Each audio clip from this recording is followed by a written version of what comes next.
इस कहानी की शुरुआत में बीहड़ में एक ट्रक को जाते हुए दिखाया जाता है जिसमें बहुत सारे मैक्सिकन वर्कर्स होते हैं। इन सब की अपनी अपनी कहानियां, अपने अपने सपने हैं। इन्हीं मैक्सिकन लोगों में एक आदमी होता है जिसका नाम मोइसेस है। इसके हाथ में एक टेडी बेयर है जो कभी भी बजना शुरू हो जाता है। मोइसेस को नहीं पता कि इसे कैसे बंद किया जाता है। उसका साथ वाला आदमी बोलता है कि इसके पेट को दबाओ, और जब वो ऐसा करता है तो टेडी बेयर बजना बंद हो जाता है। दरअसल ये सब के सब मैक्सिको का बॉर्डर पार करके इलीगली अमेरिका जाना चाहते हैं ताकि इनकी जिंदगी बेहतर हो सके। लेकिन इससे पहले कि मैक्सिको और अमेरिका के बॉर्डर तक पहुंचते इनका ट्रक खराब हो जाता है। इसीलिए ड्राइवर पीछे बैठे लोगों से पूछता है, क्या तुम में से कोई मैकेनिक है? यहाँ पर जो मोइसेस होता है वो अपना हाथ उठाता है। वो कहता है कि हाँ, और वो उस ट्रक को चेक करता है। वो बताता है कि ये ट्रक ठीक नहीं हो सकता, इसे यहाँ से टू करके ले जाना होगा। और अब ट्रक में जितने भी मैक्सिकन पैसेंजर्स हैं जो सब अमेरिका जाना चाहते हैं, उनके पास पैदल जाने के अलावा कोई भी रास्ता नहीं है। इसीलिए सब के सब अमेरिका के बॉर्डर की ओर पैदल चलना शुरू कर देते हैं। वहां पर कटीले तार होते हैं और ये सब उन तारों को पार करके अमेरिका के अंदर दाखिल हो जाते हैं। वहीं दूसरी तरफ सड़क पे एक ट्रक दिखाया जाता है जिसमें एक आदमी है। वो उसमें शराब पी रहा होता है। उसके साथ उसका एक कुत्ता भी होता है जिसका नाम ट्रैकर है। दरअसल ये यहाँ पर खरगोश का शिकार करने के लिए है, और जैसे ही वो खरगोश का शिकार करने के लिए गोली चलाता है तो गोली की आवाज सुनकर जितने भी मैक्सिकन वर्कर्स होते हैं वो सब भागना शुरू कर देते हैं, क्योंकि वो जानते हैं कि वो इलीगली अमेरिका में दाखिल हुए हैं। यहाँ पर इस भीड़ में इतनी ज्यादा गर्मी होती है कि हर कुछ मिनटों के बाद इन सबको पानी पीने की जरूरत है। ये सब के सब एक जगह बैठकर रेस्ट करते हैं और इसके बाद ये सब यहाँ से आगे बढ़ना शुरू कर देते हैं। वहीं उस अमेरिकन आदमी को दिखाया जाता है जिसने अभी अभी खरगोश का शिकार किया है।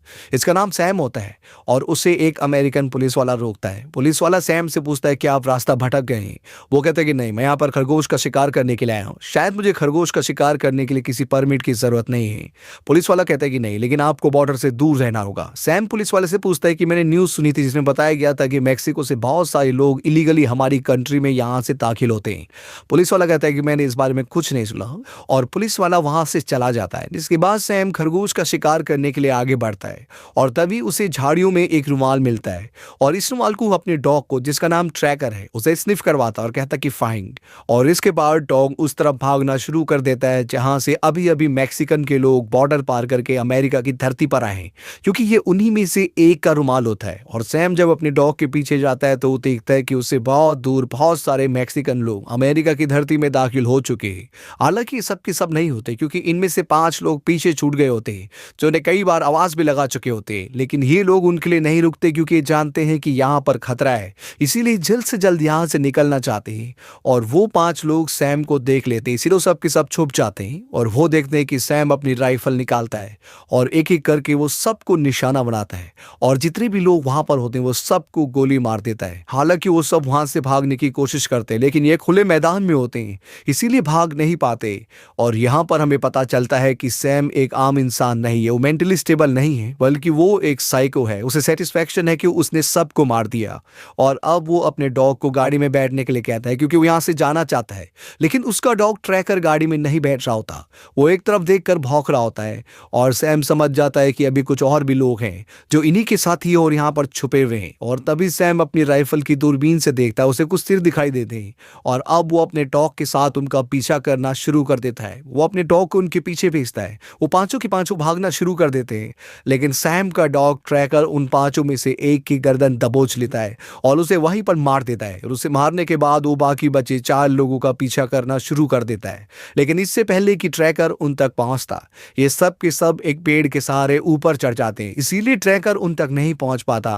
लेकिन अब सैम भी उस जगह पर पहुंच जाता है और वो अपनी राइफल लेकर ऊपर चढ़ जाता है, और वो चारों के चारों अपनी जान बचाकर भाग रहे होते हैं। अब ट्रैकर भी दूसरे रास्ते से उन्हें चेज करना शुरू कर देता है, और इन चारों के सामने एक खाई आती है, यानी कि इन्हें कूद कर दूसरे पत्थर पर जाना होगा। एक एक करके सब कूद जाते हैं, लेकिन इन चारों में से जो एक होता है उसे डर लगता है, लेकिन अगर वो नहीं कूदेगा तो पीछे से ट्रैकर उसे मार देगा, इसीलिए उसे कूदना पड़ता है। लेकिन वो दूसरे पत्थर पर अच्छे से लैंड नहीं कर पाता। लेकिन इससे पहले कि वो नीचे गिरता, मोइसेस जो कि एक मैकेनिक है, वो उसका हाथ पकड़ लेता है, उसे ऊपर खींचने की कोशिश करता है, और दूर से सैम ये देख लेता है। वो अपनी राइफल से उस पर निशाना लगाता है, और जो आदमी लटका हुआ होता है वो उसे गोली मार देता है और वो नीचे गिर जाता है। जिसके बाद वो मोइसेस पर भी गोलियां चलाता है, लेकिन उसे गोली नहीं लगती, वो बच जाता है और वो अपने दो साथियों के साथ वहां से निकल जाता है। लेकिन सैम और उसका डॉग ट्रैकर इनका पीछा नहीं छोड़ते। ट्रैकर सैम की हर एक बात मानता है, बहुत ही इंटेलिजेंट डॉग है, इसीलिए जहां भी वो लोग जाते हैं ट्रैकर सैम को उस जगह ले जाता है। ये तीनों के तीनों चट्टान के सहारे यहाँ से निकलने की कोशिश कर रहे होते हैं और ट्रैकर सैम को एक बार फिर से उस जगह ले आता है। सैम भी अब चट्टान के सहारे इनका पीछा करना शुरू कर देता है और धीरे धीरे वो इन तक पहुंच जाता है। लेकिन सैम तीनों को नहीं देख पाता, बल्कि वो सिर्फ एक को देख पाता है और जैसे ही वो उसे गोली मारने वाला होता है वो आदमी खुद नीचे गिर जाता है। नीचे ट्रैकर होता है। ट्रैकर उस आदमी पर हमला कर देता है और इसके बाद सैम भी वहां पर पहुंच जाता है और वो उस आदमी को जो ऊपर से नीचे गिरा होता है उसे गोली मारकर खत्म कर देता है। ठीक सैम के ऊपर मोइसेस और एक लड़की है। अब सिर्फ ये दोनों बचे हुए हैं, लेकिन इन्होंने अपने आप को चट्टान के पीछे छुपाया होता है, इसलिए सैम इन्हें नहीं देख सकता। और तभी मोइसेस के बैग में जो छोटा टेडी बेयर होता है वो बजना शुरू हो जाता है। मोइसेस जल्दी से उसे अपने बैग से निकाल कर उसे बंद कर देता है। हालांकि नीचे सैम और ट्रैकर को शक हो जाता है, लेकिन वो इन्हें नहीं देख पाते और यहाँ से निकल जाते हैं। जिसके बाद मोइसेस और उसके साथ जो लड़की होती है जिसका नाम एडली है, वो दोनों भी वहां से निकल जाते हैं। अब रात होने वाली है, इसीलिए दोनों एक जगह बैठ जाते हैं। एडली मोइसेस को बताती है कि वो कभी भी अपना टाउन नहीं छोड़ना चाहती थी, लेकिन उसके पेरेंट्स को लगता है कि उनका टाउन उसके लिए सुरक्षित नहीं है। वो चाहते थे कि वो हमेशा के लिए अमेरिका चली जाए, इसीलिए उन्होंने उसे एक आदमी के साथ अमेरिका के लिए रवाना किया था। वो आदमी भी अब मर चुका है। मोइसेस एडली को बताता है कि उसका परिवार ऑकलैंड में यानी कि अमेरिका में है, जो आज भी उसका इंतजार कर रहा है। वो कहता है कि मैं वहां पर इलीगली रहता था और एक दिन उससे गाड़ी की एक हेडलाइट टूट गई, जिसकी वजह से पुलिस ने उसे पकड़ लिया और इसके बाद ये डिसाइड किया गया कि उसे डिटेंशन सेंटर भेजा जाएगा। और जब उसे भेजा जा रहा था तो मोइसेस का छोटा बेटा उससे मिलने के लिए आया। उसके हाथ में जो टेडी बेयर होता है, वो कहता है कि टेडी बेयर मेरे बेटे ने मुझे दिया था और मैंने उसे वादा किया था कि मैं वापस आकर ये टेडी बेयर तुम्हें लौटाऊंगा। हालांकि मेरी पत्नी ने मेरे बेटे से ऐसा वादा करने के लिए मना किया था, क्योंकि उसे लगता है कि मैं अपना एक भी वादा पूरा नहीं करता। इसके बाद मुझे मैक्सिको भेज दिया गया और अब मैं वापस जाना चाहता हूँ, अपने बेटे को उसका टेडी बेयर वापस करना चाहता हूँ। वहीं दूसरी तरफ सैम को दिखाया जाता है, जो इस बीहड़ में रात को आग जलाकर बैठा होता है। बीहड़ में दिन जितने गर्म होते हैं रातें उतनी ठंडी हो जाती हैं और सैम तय करता है कि अगली सुबह वो यहाँ से निकल जाएगा, क्योंकि उससे गर्मी बर्दाश्त नहीं हो रही होती। और अगली सुबह जब वो जाने की तैयारी कर रहा होता है, तभी एडली उसे देख लेती है और वही बात अपने साथी मोइसेस को बताती है कि वो आदमी जिसने हमारे सभी साथियों को मारा है वो हमसे ज्यादा दूर नहीं है, वो हमारे पास ही है। वहीं सैम यहाँ से निकलने की तैयारी कर रहा होता है। उसका डॉग ट्रैकर सो रहा होता है और अचानक से वो चौंक कर उठ जाता है और उस तरफ भागना शुरू कर देता है जिस तरफ मोइसेस और एडली है। सैम भी उसके पीछे अपनी गन लेकर वहां से निकल जाता है और जब वो ट्रैकर तक पहुंचता है तो वो देखता है कि वहां पर एक टेडी बेयर है, जिसमें से म्यूजिक और एक बच्चे की आवाज आ रही है। और सैम समझ जाता है कि उन दो लोगों ने जो बच गए थे उन्होंने उसे बेवकूफ बनाने के लिए प्लान बनाया है। तभी वो अपनी गाड़ी की तरफ देखता है और वो देखता है कि वो दोनों की दोनों उसकी गाड़ी की तरफ भाग रहे। वो दूर से उन पर गोलियां भी चलाता है, लेकिन उन्हें गोलियां नहीं लगती। ट्रैकर अब गाड़ी की तरफ भागना शुरू कर देता है। वहीं मोइसेस लगातार गाड़ी के दरवाजे को खोलने की कोशिश कर रहा होता है, पर इससे पहले कि ट्रैकर उन तक पहुंचता है, दरवाजा खोलकर गाड़ी के अंदर बैठ जाते हैं। मोइसेस बड़ी मुश्किल से गाड़ी को स्टार्ट करता है और ये दोनों यहां से निकल जाते हैं। मोइसेस कहता है कि अब मैं गाड़ी सीधा शिकागो रोकूंगा, हमें कोई नहीं पकड़ सकता। और तभी एडली के कंधे पर गोली लगती है और इनकी गाड़ी का बैलेंस बिगड़ जाता है, जिससे गाड़ी पूरी तरह से पलट जाती है। लेकिन इस एक्सीडेंट में मोइसेस को चोट नहीं लगती और वो वहां से एडली को ले जाकर एक कैक्टस के पौधे के नीचे बिठा देता है। वो गाड़ी से फर्स्ट एड किट भी लाया होता है और जब वो उस बॉक्स को खोलता है तो वो देखता है कि उसके अंदर एक फ्लेयर गन और 2 शॉट्स हैं। वो एडली को बोलता है कि मैं तुम्हें यहाँ पर छोड़कर जा रहा हूँ क्योंकि तुम जख्मी हो, तुम अब चल नहीं सकती। एडली उसे कहती कि तुम मुझे छोड़कर मत जाओ, अगर तुम चले गए तो मुझे मार देगा। मोइसेस कहता है कि अगर मैं यहाँ पर रुका तो वो हम दोनों को मार देगा, मेरा एक बेटा है, मैंने उससे वादा किया, मैं उस तक पहुंचना चाहता हूँ। मोइसेस एडली को वहां पर छोड़कर फ्लेयर गन लेकर वहां से निकल जाता है। वहीं दूसरी तरफ दिखाया जाता है कि सैम ट्रक तक पहुंच जाता है, लेकिन उसे वो दोनों वहां पर नहीं मिलते और अब वो उस तरफ बढ़ना शुरू कर देता है जहां पर एडली है। लेकिन इससे पहले कि वो एडली तक पहुंचते, उसे आसमान में फ्लेयर गन का शॉट दिखाई देता है जो मोइसेस ने चलाया होता है, क्योंकि मोइसेस जानता है कि ये दोनों एडली तक पहुंच जाएंगी क्योंकि वो ट्रक से बहुत ज्यादा दूर नहीं होती। मोइसेस अपने डॉग ट्रैकर को बोलता है कि उस लड़की को छोड़ो क्योंकि वो बहुत ज़्यादा देर तक जिंदा नहीं बचेगी। जाओ और उस आदमी का पीछा करो।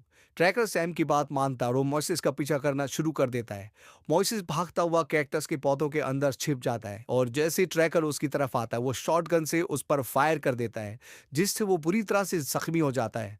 मोइसेस वहां से निकल जाता है और जब सैम वहां पर पहुंचता है तो वो देखता है कि उसका सबसे प्यारा डॉग, जिससे वो बहुत प्यार करता है, वो अपनी जिंदगी की आखिरी सांसें ले रहा है। वो तड़प रहा है, इसीलिए ना चाहते हुए भी उसे अपने ट्रैकर को गोली मारनी पड़ती है और इस बात से वो दर्द से गुस्से से कर्रा उठता है और अब वो किसी भी कीमत पर मोइसेस को खत्म करना चाहता है। सीधे वो उसका पीछा करना शुरू करता है। वो मोइसेस पर गोली भी चलाता है। वो देखता है कि मोइसेस एक चट्टान के ऊपर जा रहा है और सैम भी उस चट्टान के ऊपर पहुंच जाता है। मोइसेस उसी चट्टान पर छुपा होता है, लेकिन सैम को वो दिख नहीं पाता और जैसे ही मोइसेस को मौका मिलता है वो सैम को लेकर उस चट्टान से कूद जाता है। ये दोनों के दोनों नीचे गिर जाते हैं, जिसमें ये दोनों जख्मी हो जाते हैं। लेकिन सैम की हालत बहुत ज्यादा खराब होती है क्योंकि उसके पैर की हड्डी टूट चुकी होती है, साथ ही उसकी राइफल भी उससे दूर होती है। और जब वो अपनी राइफल लेने के लिए जा रहा होता है तो मोइसेस उठकर उससे पहले उसकी राइफल को उससे झपट लेता है और उस पर उसी की राइफल तान देता है। मोइसेस से कहता है, तुमने हम सबको ऐसे मारा जैसे हम सब जानवर हैं। सैम उससे माफी मांगता है। वो कहता है कि मेरी जान मत लेना। मोइसेस कहता है कि हाँ, मैं तुम्हें गोली नहीं मारूंगा, तुम्हें ये बीहड़ अपने आप मार देगा। मोइसेस वहां से जाने लगता है। सैम उसकी आगे मदद के लिए गिड़गिड़ाता है, लेकिन मोइसेस उसकी बात नहीं सुनता और वो वहां से सीधा एडली के पास जाता है, जो अपनी जिंदगी की आखिरी सांसें ले रही होती है। लगभग वो पूरी तरह से बेहोश हो जाती है। मोइसेस उसे अपने कंधे पर उठाता है। वो कहता है कि तुम्हें हिम्मत नहीं हारनी होगी, हम कुछ ही देर में यहाँ से निकल जाएंगे। और वो एडली को अपने कंधे पर उठाकर आगे बढ़ना शुरू करता है और सॉल्ट लेक से होता हुआ वो आगे जाता है। और पूरा दिन चलने के बाद वो देखता है कि सामने उसे गाड़ियों की रोशनी दिखाई देती है, यानी कि वो हाईवे तक पहुंच गए। और हाईवे तक पहुंचने का मतलब है अपनी मंजिल तक पहुंचना।